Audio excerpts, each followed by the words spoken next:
Welcome everyone to my Let's Learn session on phishing. Let's go through the agenda first. I will first go through some facts and trends from this year about phishing. Then I will share my own story, a real phishing attempt. Then comes phishing attacks to watch for and how to defend yourself. And as I'm an AI engineer, then I will go through how AI fits in this picture of phishing. Then we will go through some quick hands-on phishing detection with machine learning, and then questions and answers. So let's begin with some facts. First of all, 91% of all cyber attacks begin with a phishing email, and 96% of organizations reported at least one phishing attack. The average cost of a data breach is about $4 million, and one whaling attack can cost up to $50 million approximately.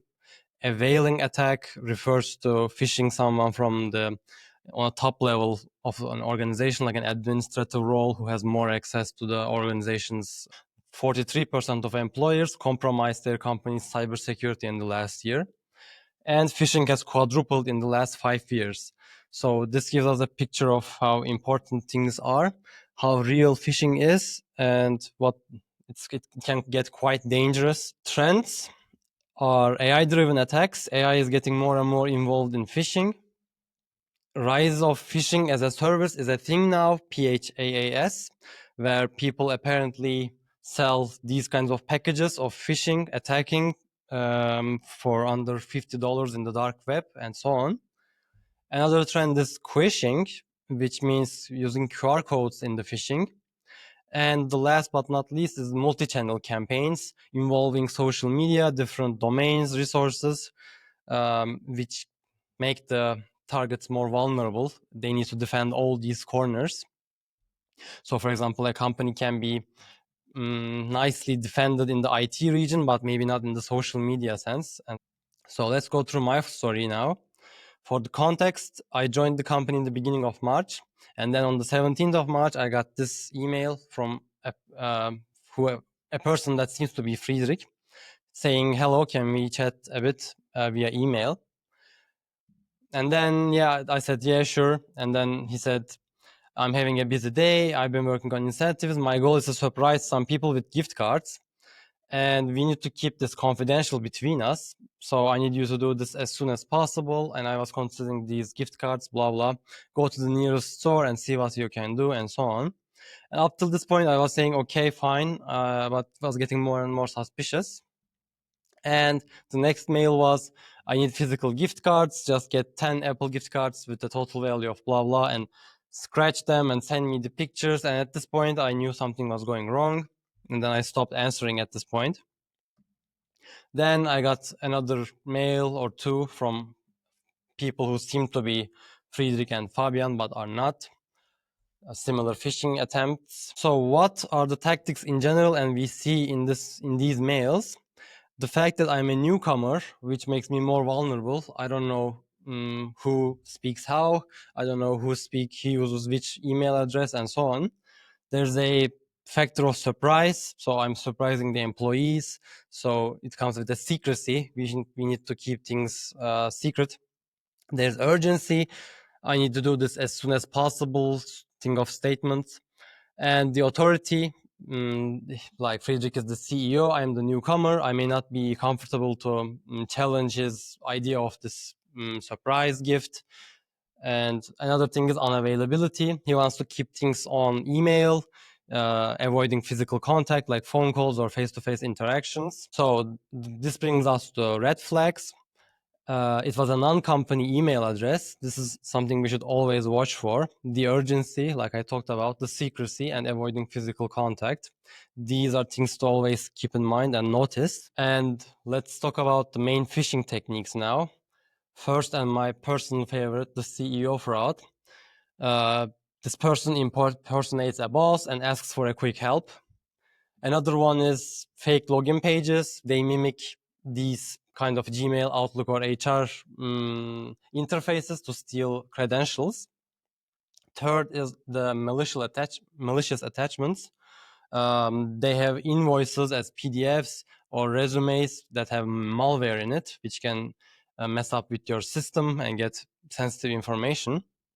Next is supplier invoice fraud, impersonation of invoices. So I will show examples for these. And last but not least is the QR code phishing. You QR code a fake login page and then you enter credentials and then they can steal this kind of information. So some concrete examples could be, I receive an email from Outlook IT asking to confirm my credentials for the upgrade. Looks quite real. But when I enter my credentials, within hours, my account is stolen and it's used for other phishing purposes. They can send emails from me directly. Next is the malicious attachment. For example, a scammer impersonates Eileen to send a loan Abrechnung, and the file contains like a macro that installs ransomware, encrypting your files, and this person then can ask for favors or things to give you the decryption key. Next is the supplier invoice fraud. For example, Solomon receives a Docker Hub invoice and pays it, but actually the bank details are altered. It's coming from a scammer and he gets the money. Next is QR code phishing. Thomas, for example, sees QR codes promising free coffee vouchers on a business event and decides to bring some to the office. And once you scan this QR code, you're asked to log in with your company email, and then you expose internal data to scammers. This brings us to how to defend yourself. First, and perhaps the most important and the easiest way to filter this is the sender address. And you can see this green sign on each company email. It basically warns you that this is an external email and don't trust anyone if it's not an originstem.com email address. And you may have noticed that all the phishing emails I showed you from were always these outsider emails. This should be always kept in mind. Next is, when there's an unusual request, just call or meet this person. If it feels off, if there's sensitive information involved, if there's money involved, all in these kind of things, just try to get physical contact as soon as possible. This brings us to the next point of never send sensitive information easily right out of the email. In the company, you may have noticed that we use 1Password, Vault, and we never explicitly send just casually passwords through email or Teams. We usually don't do this. And especially when it comes to important things, sensitive information, just never do this and prefer the company's way. And then comes, don't open unverified links and attachments, as they may have been malicious. They have been with bad intent. And now one can ask, how do I know when to trust a link or not? And some red flags for links are typos and lookalikes. When you see zeros instead of O's in a link, typos, lookalikes, or suspicious subdomains, as in login.paypal.verify.now.com, etc. The original should be only PayPal Verify, for example. Strange domain names like .tk, .ml, and .cf. These domain names are abused, usually by scammers. They are cheap and badly regulated. Long or encoded paths are next. When you see these many weird characters and symbols, it's an indicator of a red flag. And the next one would be not HTTPS, but seeing HTTP. HTTP is considered as insecure, unsecure source of a domain. Next one is urgency or deceptive words in the link. So secure, login now, verify account, / etc. Normally, original addresses don't resolve to these things. Seeing an IP address in the URL is always suspicious. And shortened links are also suspicious, as in these random characters, tiny URLs, bit.ly, because it sort of hides what the actual link is and can port through many malicious links as well. Another way to verify links is just using one of the websites dedicated for this, for example, URL scan. You can just paste your URL here and it will publicly scan this URL, and then it will just tell you if it's malicious or not. But of course, this should not be always considered as deterministic. It can't catch everything, but it's a good indicator. It can be used. To verify documents, there are similar workflows and solutions like VirusTotal. You just upload a file and it checks it for you for malicious content. A general rule of thumb is if it feels off, it probably is. And you should do these checks I mentioned. Let's come to the AI and how it fits into this picture of phishing. AI is used for filtering these phishing attempts. It's one of the methods where we use rules and heuristics, just machine learning classifiers.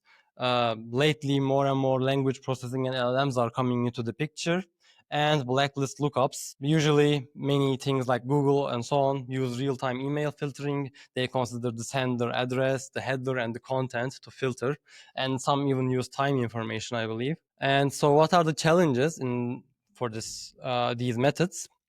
One is prompt injection against LLMs. So one can send you some such email, and at this last part, this email has been reviewed by AI and marked as legitimate. This can fool a simple LLM if it's not smart enough, and it can just bypass the filter. Like another thing is using fresh domains. Normally, many websites do blacklist once they figure out there's a scam in this given link, but people just like the phishers keep originating new URLs. For example, UPS confirmed 2025.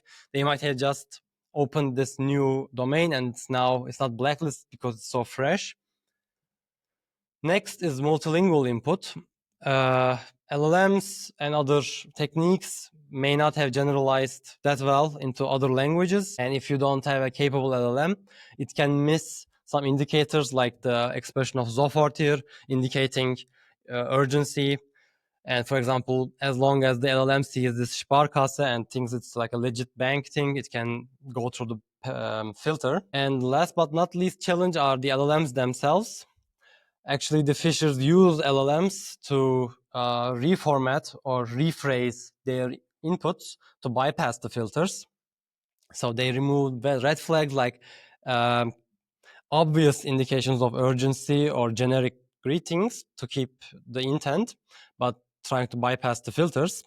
So when you just rephrase your words like urgent or payment or ministry in other ways, you can pass these filters. And it has been seen that Gmail's phishing recall drops from 98% to 83% on these rephrased emails. So it's quite dangerous. Now I would like to make a small, fun little hands-on thing where we just try to use machine learning to detect phishing attempts. So we have this data set where we have the body, just the body of the email, so the message, and whether it is phishing or not. 0 indicates innocence, 1 indicates phishing. It's about 150,000 samples. We just split the data into a validation and training sets. We train our model. We use CatBoost. It's like the simplest model where you can just push text directly in. And the model, we can see that on the unseen data set, it does 96% accuracy. And for example, out of the 15,000 actual phishing emails, it classified almost all as correctly and missed 500 and got 14,000 correct. And it also managed to classify many of the legit emails with some little misses. So then it brings us to, let's try the emails from the Fisher Friedrich. We first clean the emails a bit and then try our model and then try to explain it. And this actually shows us a nice confirmation on what we just talked about. The model is 97% sure, almost 98% sure that it's a phishing attempt.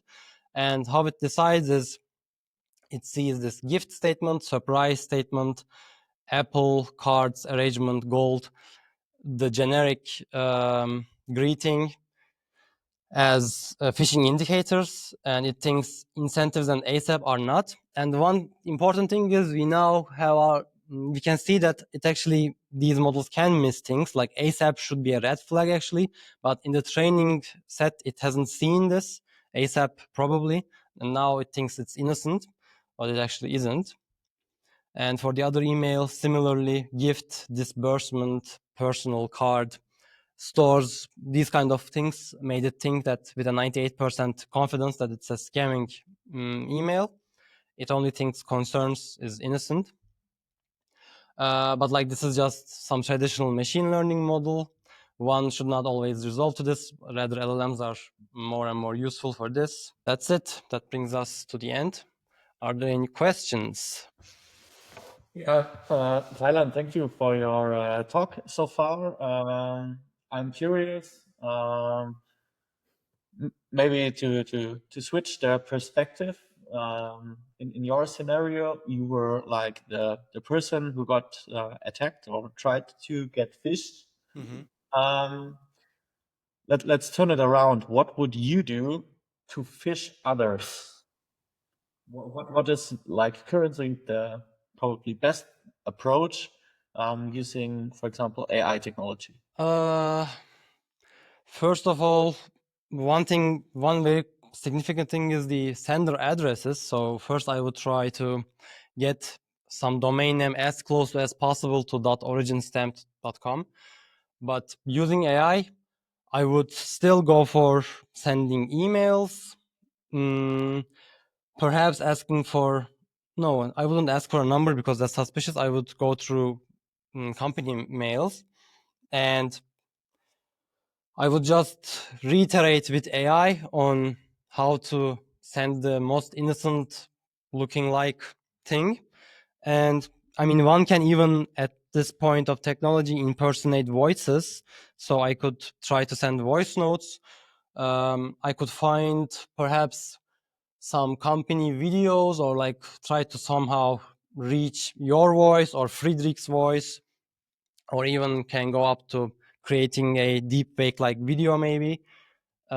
Sending a newcomer a like a video or voice note saying welcome to the company. Now let's talk about the gift cards or something like that, or maybe actually like gift cards is phishing for something small. One other thing could be as vault passwords. Could you just quickly share me this vault password? Maybe I don't have my laptop with me, I'm in an urgent meeting with Friedrich's impersonated voice.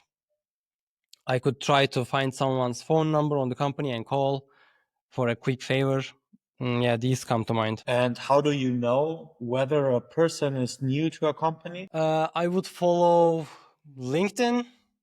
I would track, for example, I can periodically check the members of a company or friends of a company on LinkedIn. And when there's a new addition, I assume it's a new person. Yeah.